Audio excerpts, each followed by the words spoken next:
Bharat Ratna doctor Bhimrao Ambedkar को कोटि कोटि नमन। ये कार्यक्रम डॉक्टर भीमराव अंबेडकर के जीवन पर आधारित है, जहां भारत की जनता के प्रति उनके योगदानों को पूरी सजगता से चित्रित और रेखांकित करने का प्रयास है। कार्यक्रम में दिखाई गई घटनाएं लब्ध पुस्तकों से ली गई हैं। इस कार्यक्रम के जरिए चैनल की ओर से एक विश्वसनीय, सजग और सकारात्मक प्रयास है कि डॉक्टर बाबा साहेब भीमराव अंबेडकर के जीवन की संघर्ष यात्रा एवं गौरव गाथा पूरे आदर के साथ घर घर पहुंचे और उनके योगदानों से सभी संपूर्णता में परिचित और आह्लादित हों। अच्छा भीमराव, रात बहुत हो चुकी है, अब हम चलते हैं अपने घर और ये लोग भी काम खत्म करके अपने घर चले जाएंगे और हम सब अपने अपने घर जाकर चैन की नींद सोएंगे।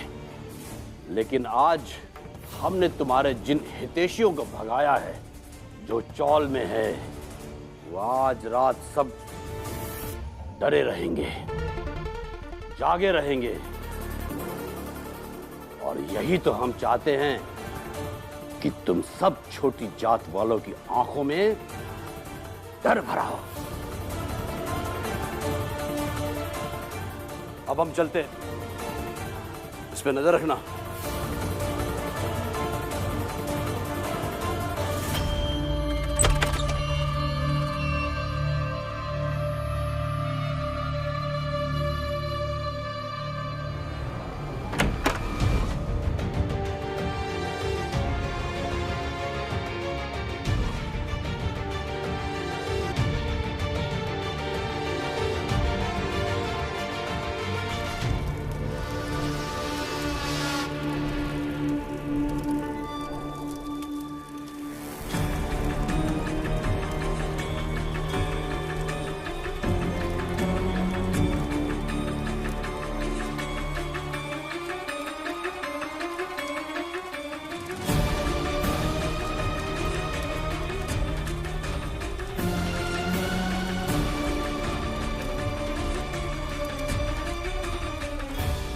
क्या हुआ?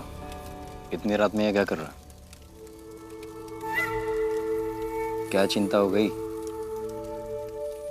क्या चिंता भाऊ, वही भीमराव। भाऊ जहां वो फंसा है वहां से वो निकल तो नहीं जाएगा। कोई गुंजाइश नहीं है, वो अधिकारी है ना। अरे बड़े बड़ों को निपटा देते हो, ये भीम क्या चीज है? उस भीम को भी वो उधर ही निपटा देंगे, समझा? तू चिंता मत कर। अरे भाऊ, आप भीम को तो जानते ही हैं, कितना शातिर है वो।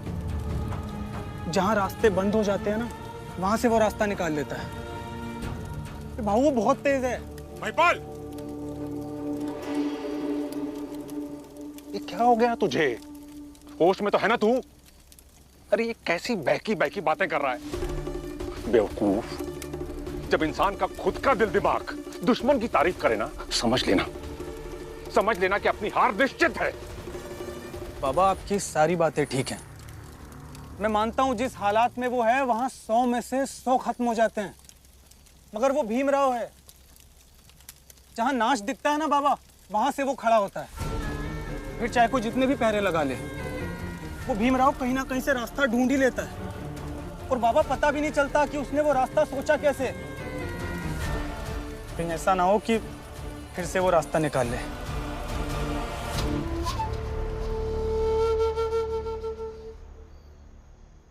चलिए अब हम भी चलते हैं। भीमराव, कोई चालाकी मत करना, तुम्हारा अंत यही है।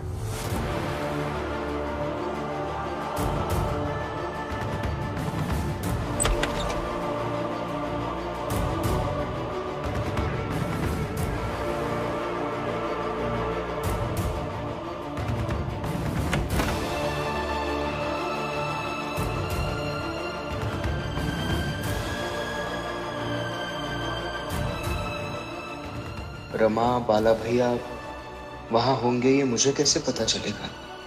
मुझे देखना चाहिए कि बाहर कोई है कि नहीं।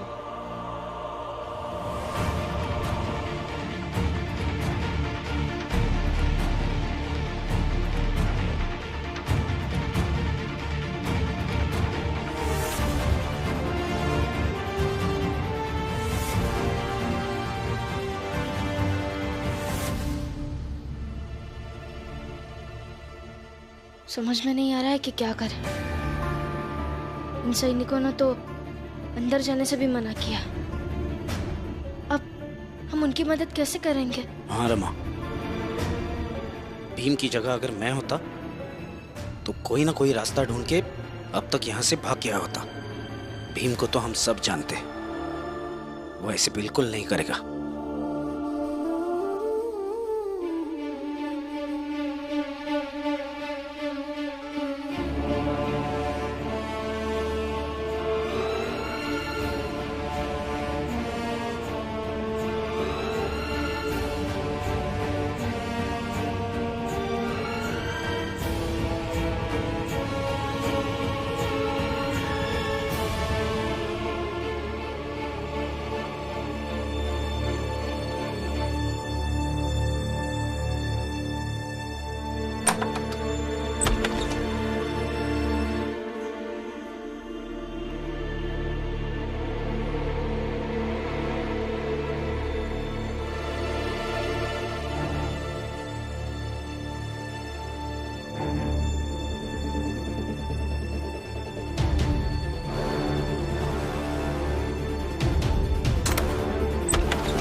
मुझे कैसे भी करके रमा से बात करनी होगी, पर कैसे?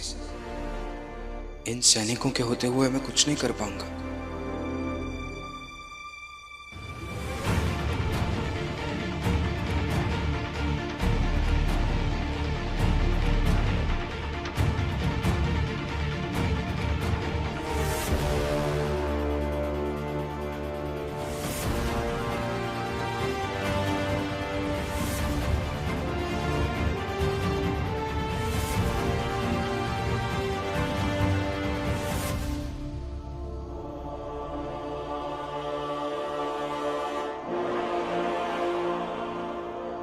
अंबेडकर गुरुजी ने मुझसे हमेशा कहा है कि जब सारे दरवाजे बंद हो जाएंगे तो इन्हीं कॉपी पेन से ही रास्ता निकलेगा।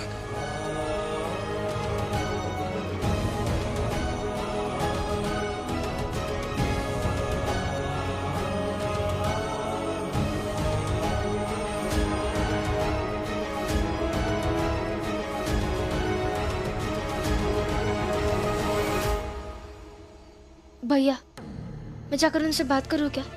शायद वो लोग मुझे अंदर छोड़ दे। नहीं रमा, उनसे बात करने का कोई फायदा नहीं है। वो हमारी बात सुनेंगे ही नहीं, उल्टा में यहां से भगा देंगे। देखो, भीम है ना, वो सब कुछ संभाल लेगा।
कि उस भीम की वजह से मुझे जिंदगी में पहली बार फायदा हुआ है। पागल बनकर ही सही, कम से कम शादी के इतने सालों के बाद पहली बार आप इतने समय तक मेरे साथ तो बैठे हो। ऐसे ही बैठे रहिए आप। आज घर में ना आपके बेटे हैं ना ही बहू है। करुणा और लक्ष्मी भी शोभा के घर गई है। आज सिर्फ आप और मैं, हम दोनों ही हैं घर में। बहुत देर साथ बैठने से ज्यादा अच्छा है थोड़ी देर साथ बैठ। मैं भले ही तुम्हारे साथ ज्यादा देर नहीं बैठा, लेकिन तुम्हारे साथ रहने की मैंने हमेशा कोशिश की है, अब भी कर रहा हूं। देखो जीजा भाई, तुम्हें कुछ गलत फहमी हुई है। मैं पूरी ईमानदारी के साथ कह रहा हूं, मुझसे जितना बन पाया उतना मैंने तुम्हारा साथ दिया। आपकी पहली पत्नी आपके इन लच्छेदार बातों से प्रभावित हो जाती होगी, है ना? लेकिन मैं नहीं होंगी। इतने सालों से बेवकूफ बनती आई हूं मैं, लेकिन अब मौका मिला है, अब नहीं बनूंगी बेवकूफ। अब मुझे आपका साथ चाहिए, पास रहने वाला साथ, मेरे हो जाने वाला साथ। थक गए होंगे आज, अब सो जाइए। नहीं सो सकता। मेरा बेटा महाराज के प्रतिनिधि के पास बंदी है। मेरी बहू 2 बेटे उसके पीछे गए हैं, और तुम कह रही हो कि मैं सो जाऊं? नहीं हो सकता। ठीक है, मत सोइए, मैं सो जाती। मैं दिन भर पागल का नाटक कर करके थक गई हूं। बैठिए।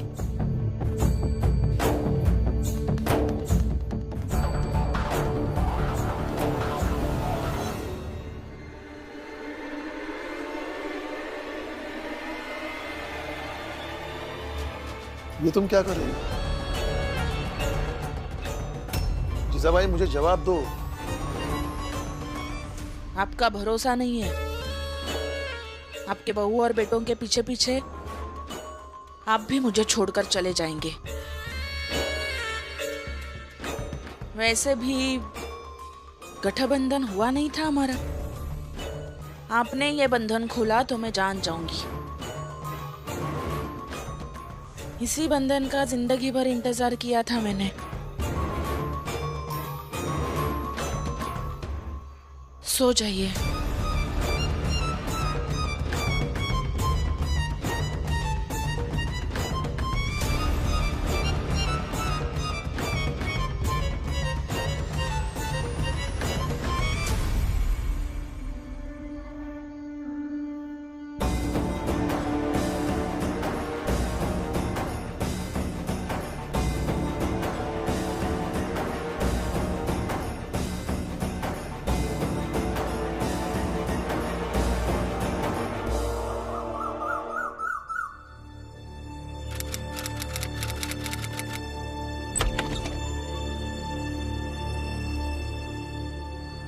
और भीमराव, कैसी कटी रात?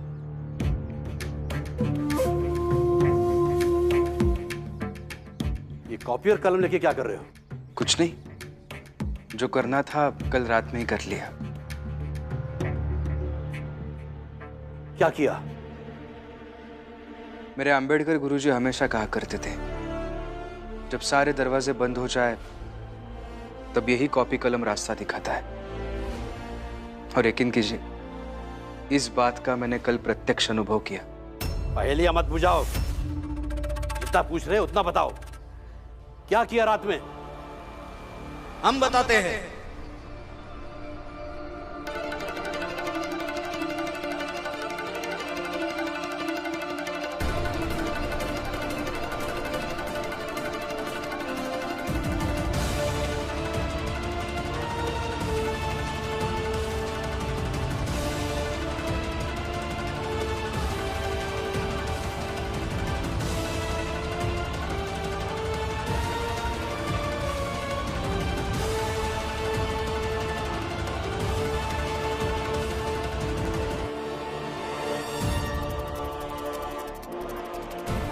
रमा कहाँ है?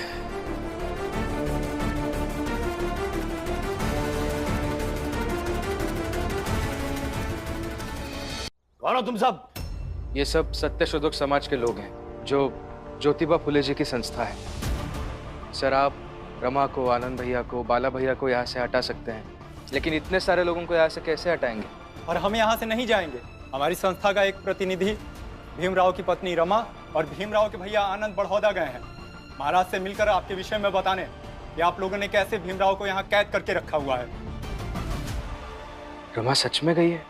हाँ भीम, कल रात को तुमने चिट्ठी में लिखा था कि मुझे या आनंद को बड़ौदा जाकर महाराज तक ये संदेशा पहुंचाना चाहिए।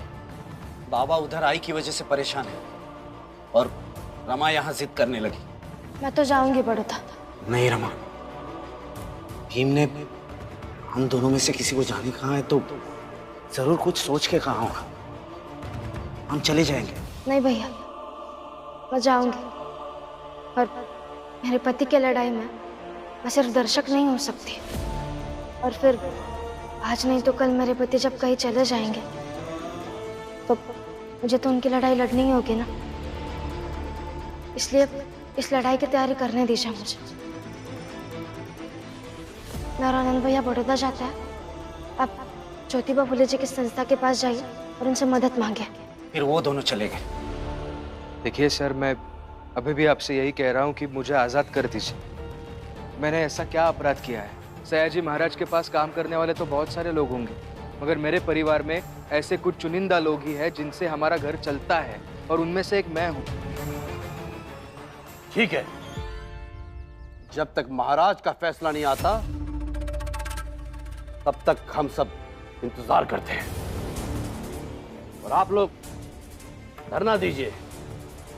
अब तक ये लड़ाई जिस किसी के भी बीच में थी, लेकिन अब ये लड़ाई शासन व्यवस्था और आप सबके बीच में बन गई है।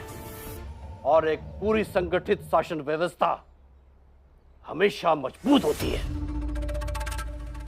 एक संगठित शासन व्यवस्था को मजबूत होने से भी ज्यादा न्याय का पक्षधर होना चाहिए। खुशी हुई है जानकर कि आप इस टकराव को कुछ इस तरह से देख रहे हैं कि इसका नतीजा आने पर आपको इस बात का पता चल जाएगा कि हर शासन व्यवस्था में हर व्यक्ति को महत्व मिलना चाहिए, उसके हितों की रक्षा होनी चाहिए, ना कि किसी एक भीमराव को इस तरह से बंदी बनाकर रखा जाए।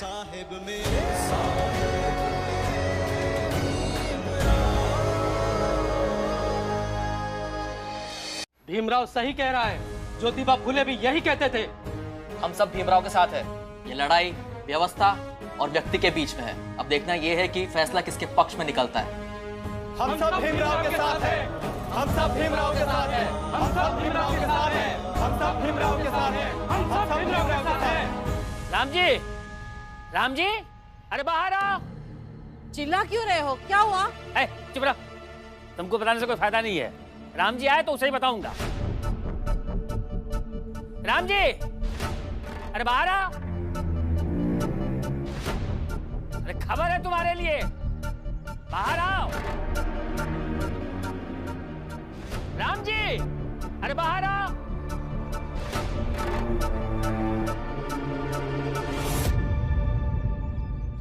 जीजाबाई, जीजाबाई, खोल दो, मुझे बाहर जाना है। हितेश मुझे बुला रहा है,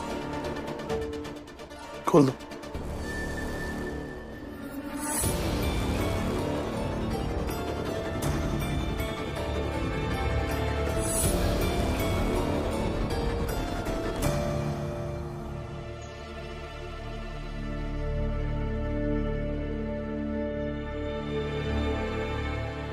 अरे बाहर आओ, तुम्हारे लिए खबर है। आओ आओ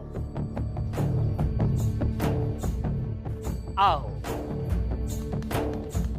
राम जी, आज की सुबह तुम्हारे लिए बहुत ही खराब है, बहुत बुरी है, बहुत ही नुकसानदेह, और ऐसी है जैसी आज तक कभी नहीं हुई। लेकिन क्या हुआ? नहीं, कुछ नहीं हुआ। अरे तुम तो शादी करके बैठ गए अंदर कोपचे में, और तुम्हारी बहू बेटे ने तमाशा खड़ा कर दिया।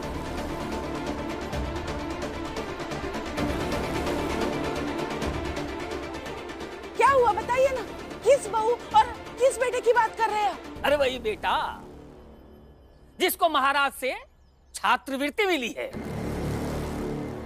अब उसने उन्हीं के खिलाफ मोर्चा खोल लिया है।